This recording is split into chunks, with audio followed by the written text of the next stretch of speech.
Mac, we're going to now give out our Elite Eight predictions, Final Four, National Championship predictions here on this portion of the episode. Then we're going to wrap this thing up by giving out your preseason top 25 rankings and then just display my preseason bracketology projection.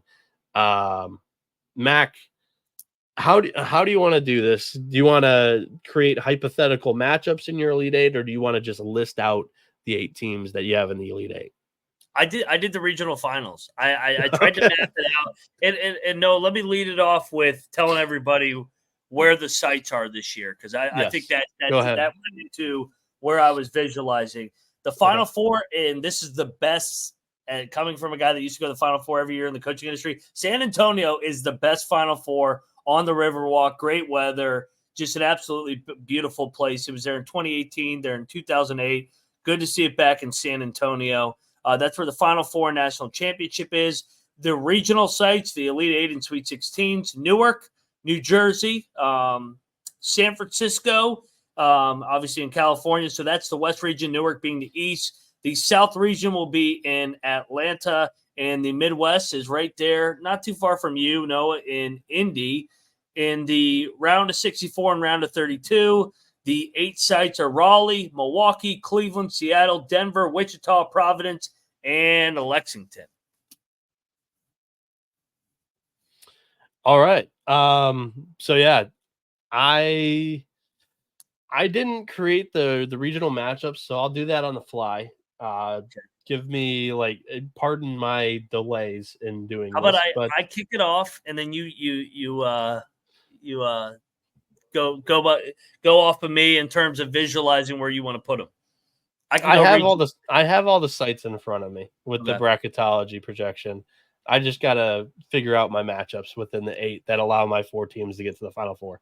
So you go ahead and announce yours, and I'll come up with that. Okay, beautiful. All right, in the East Regional Final in the Newark region, I hate to say this, I hate them. I have the Duke Blue Devils playing Rick Pitino in the St. John's Red Storm. So we got a Duke versus Pitino Elite Eight. If you remember, that's where the Christian Laettner shot took place. So we'll talk about that here in a little bit, who we think is going to win these games. In the West region, I have a rematch of opening night and a rematch of the Bubble National Championship. I have Gonzaga and Baylor in San Francisco in the West region. In Atlanta, the South region, I got Kelvin Sampson and the Houston Cougars squaring off with Chris Beard and the Ole Miss Rebels, my sleeper in the SEC. And then, Noah's going to love this one. In the Elite Eight, the regional final in Indianapolis, Indiana. I had to put Kansas in there. Kansas Jayhawks, Hunter Dickinson will play Tom Izzo and Michigan State. Get out of here. Oh, yeah, baby. I got great coaches in my Elite Eight matchups. I got Pitino, I got Few, I got Scott Drew, I got Kelvin Sampson, Chris Beard, Bill Self versus Izzo, and then I guess we got Shire in there too. All right. So you did not pick the winners of these matchups yet, or at least you haven't announced them. All right. I have my matchups. Thank you for buying me the time. All right. It begins with an absolute banger in the South region in Atlanta. The Battle of Alabama.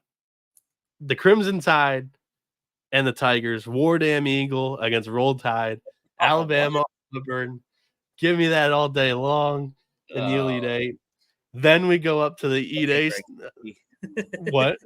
I said, okay, Greg Sankey. Then we go up to the East in Newark, New Jersey for a heavyweight matchup between the Duke Blue Devils and the Yukon Huskies. I like that. Then we go to the Midwest in Indianapolis for the Houston Cougars against my Florida Gators, who were my SEC sleepers. So we're both taking SEC sleepers to get into the Elite Eight. And then out west in San Francisco, Arkansas, the Coach Cal Revenge Tour in March, and Texas Tech Ooh, yeah. Yes. With Grant McCaslin in the bunch. That's my Elite Eight. I like it. I like it. You got some storylines in yours too, and you got Oh, some yeah. Oh, you yeah. got some interesting matchups. I like it. I like your Elite Eights. All right. Without further ado, should we unveil these things? You want to go first? You want me to? I'll lead it off. All right. Go all Rick, four. Rick Pitino's been waiting 30 years. St. John's is going to upset Duke in the East Regional and get to the Final Four. Slick Rick and those St. John's guards, I talked about it. I like Kadari Richmond. I like Davion Smith. I like those guards deep into March. St. John's to the Final Four. Out west, I like the Zags to beat the Bears. And we'll see that matchup here in 72 hours. I think Gonzaga is in for a special year with Mark Few and company. I'm revenge tour here. Kelvin Sampson in Houston. I think they get it done against Chris Beard. I just think they got too much with those athletes. They play for Jamal Shed and get to a Final Four. And then I got Bill Self over Tom Izzo in the Indy region. Kansas defeats Sparty in a Legends Classic. So I got Bill Self, Kelvin Sampson, Mark Few, and Rick Pitino, 4 Hall of Famers in my Final Four. I love it. I love it. I think you're wild still for the Michigan State Elite Eight pick, but I like the coaching Final Four there. For myself, I have told Mac this previously. This is the one thing that I let him know.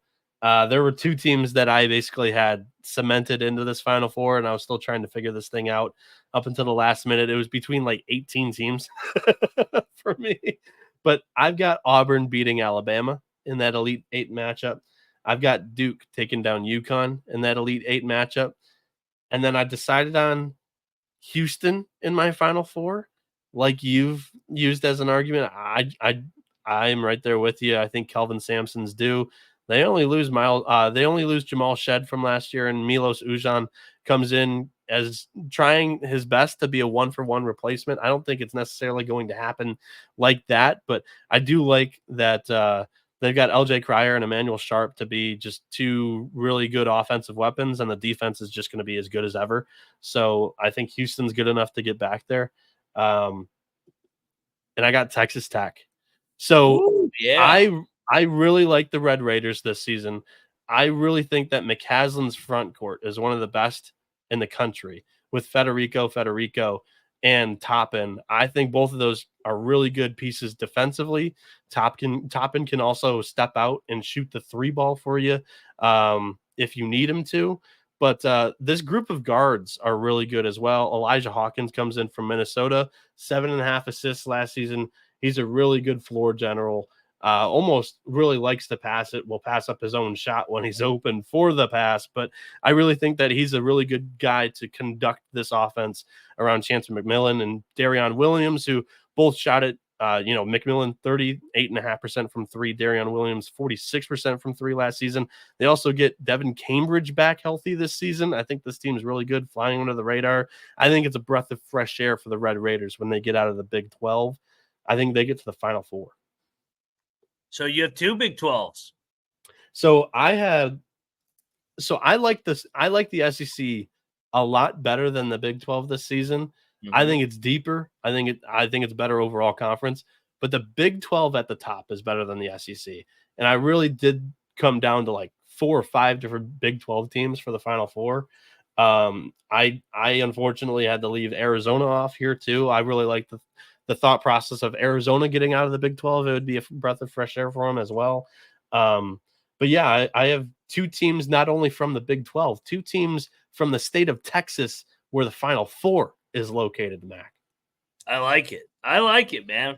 We got some good storylines here in this Final Four.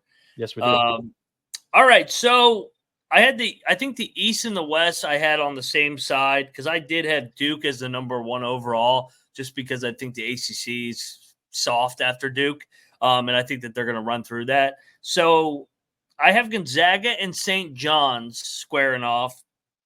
I mentioned it, man. I think the Zags are in for a special year. I think they made it to the national championship in 2017.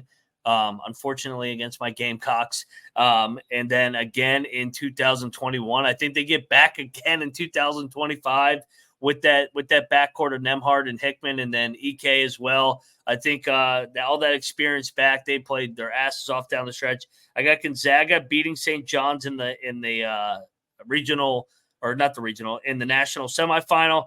Then I had Kansas and Houston in the all Big 12 side of the bracket. I've gone back and forth on this. I ended up going Kansas over Houston. I ended up going like Houston, man. I'm going to root for Houston in this game, but Kansas gets it done. They have too much size with Dickinson and Adams, and I think DeJuan Harris, he's won a national championship, been there, done that last year here, and all these additions that Bill Self added. And this will be the third or fourth time they have seen the Houston defense. So it's not going to throw them off and be like, holy shit, like these guys play hard as hell. I think Kansas, too much talent up top and a week to prepare for the third or fourth meeting. So I got Kansas Gonzaga in my national championship. Yeah, can you hear me? My screen is frozen. Okay. You're a little frozen, but we can hear you. Yeah, that's really, really annoying. But we're powering through it.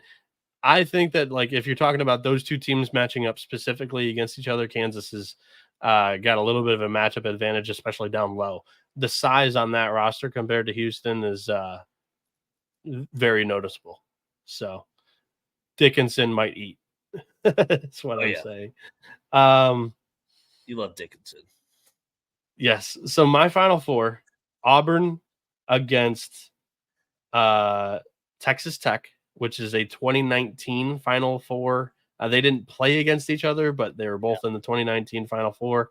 And then I have Duke and Houston, a rematch of what was that, the Sweet 16 game last season between these two teams. So I think that's a fun storyline as well. I have Auburn beating Texas Tech in the national semis. I have Duke beating Houston in the national semis for basically the exact same reasoning that you used for Kansas over Houston. When you look at the Duke team, they're going to be really good defensively. Not only do they have a 7-1 guard, not 7-1, but like Cooper Flagg is just a giant guard who can also guard the 5, but he's going to fly around a couple blocks per game. Honestly, like a point forward in a way, but he's a really good defensive piece. You also have Malawash, who's another really good defensive piece. He's also a freshman. Both of those guys have played really good competition. I mean, Cooper Flagg was up against Team USA guys in the summer. And then the really experienced backcourt in Tyrese Proctor, Caleb Foster, Sion James. And then they have Con Knipple, who's come out of nowhere and just started draining threes like crazy in all these scrimmages. And if he's going to continue to do that, I think Duke has a really nice piece in him as well. I think this team's really deep, one of the most talented teams in the country. I really do think that if John Shire can get them there, Duke has the talent to do it. But I have them losing the national championship to the team that basically, as soon as I settled on them, I thought Auburn was one of the best teams in the country. This roster, I think, is really damn good. And honestly, I think Janai Broome at 20-1 to win the National Player of the Year is an even better play than Auburn to win the national championship at 30-1. If you look at National Player of the Year, only 3 guys are ahead of Janai Broome when it comes to like favorites in this award. It is Mark Sears, it is RJ Davis, and Hunter Dickinson. I really do believe that Janai Broome is going to be the best player on this team. In the front court last year, he only played 25 minutes per game, but he put up 16.5 points, 8.5 rebounds, 2 assists, shot at 35.5% from the 3, 55% from the floor. I think he's going to be a scoring machine. If he can play for 30 minutes, he might put up 20 per game. JP Pegues comes in to play the 1 from Furman, averaged 5 assists last season per game. I don't think they're asking him to be a scoring guard. I think he's going to come in, know his role, be a distributing guard to all of the shooters that surround him. Denver Jones last year, 42%. Jad Baker-Masara, 42% from 3. And Janai Broom can shoot this thing. Miles Kelly, the backup to Janai Broom, is also really solid, averaged 14 points per game, 5.5 rebounds, 2 assists at Georgia Tech last season. I really do think that Auburn has the pieces to make this thing work. Even Tahad Pettiford, if Pegues doesn't have it, Pettiford's a freshman point guard that might be able to fit in for Pearl. Pearl likes the young guards that he can kind of just mold into feisty pieces. But this team overall is old. 7 seniors in the rotation. I've got Auburn winning the national championship this season. Mac, any thoughts on that before we move on from our Final Four predictions? I like the angle of taking somebody too that got embarrassed in the first round last year. They're coming in with a little bit of a chip on their shoulder. They won't overlook that first round game after losing to Yale. We've seen it, man. So Auburn can be so Jekyll and Hyde where they may lose one year in the first round, then they're in the Final Four the next year. Then they could get bounced in the round of 32. Then they're back in the Elite Eight. So taking them on a bounce back year with all that talent, Bruce Pearl, he's won all the time. Yeah, I think they're worth a stab. So yeah, I like the Tigers. I think I had them second or third in the SEC with Alabama, your other regional final. All right. Mac, do you want to jump into your preseason top 25 here? I didn't give out my national champion. Oh, you didn't? I announced who was playing. Kansas and Gonzaga was my national championship in San Antonio. My fault. So it's all good. 2 years ago, or even last year, they were like, when they said who's the best coach in college basketball, it was unanimous. It was Bill Self. Now Dan Hurley wins back-to-back championships, and everybody goes, Dan Hurley's the best coach in the game. Not so fast, my friend. Bill Self, every time they have gotten undressed in the second round, the next year they've been absolutely loaded. In 2018, they get absolutely crushed by Auburn. Next year, they go like 30-2, and then the season's canceled. They were going to be number 1 overall. 21, they get absolutely run out of the gym in the round of 32 against USC. Next year, they bounce back. They win the national championship in New Orleans. Last year, who blew them the fuck out? Gonzaga in the round of 32. Revenge here from being absolutely embarrassed. And after the game, they said, what'd you think of this team? And Bill Self, we were already thinking about next year about a month ago. Bill Self's had this thing circled this year.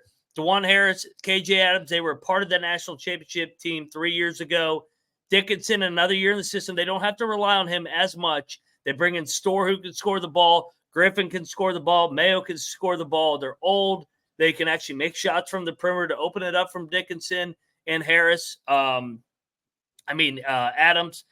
I like the Kansas Jayhawks to cut down the nets and Bill Self to take the throne up top over Hurley in a bounce back year. Give me the Jayhawks over the Zags in San Antonio, where he won his first national championship. Now he wins his third in San Antonio.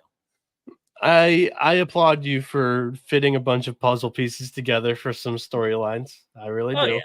Yeah. And they're the best team. just so you can, take the chalk. But Kansas and Bill Self were pissed off, and they went out and they were like the New York Yankees. They acquired a couple of Juan Sotos, and they're going to give this thing a run. Hopefully they're not like the world. Hopefully they're not like the World Series Yankees and they lose in the final. But we'll get there when they get there. We could apply the same thought process with the Dodgers. They went out and got Shohei Ohtani. So yeah, you go out and you spend money. You most of the time you win. So what'd you say? Look, see this. I'm telling you, people are sleeping on Bill Self. They're crowning Dan Hurley. People aren't sleeping on them. They're picked number 1 in the preseason this year. Don't look at that. They have Notre Dame ranked 5th in the college football rankings, and they lost to Northern Illinois. Don't look at the AP poll.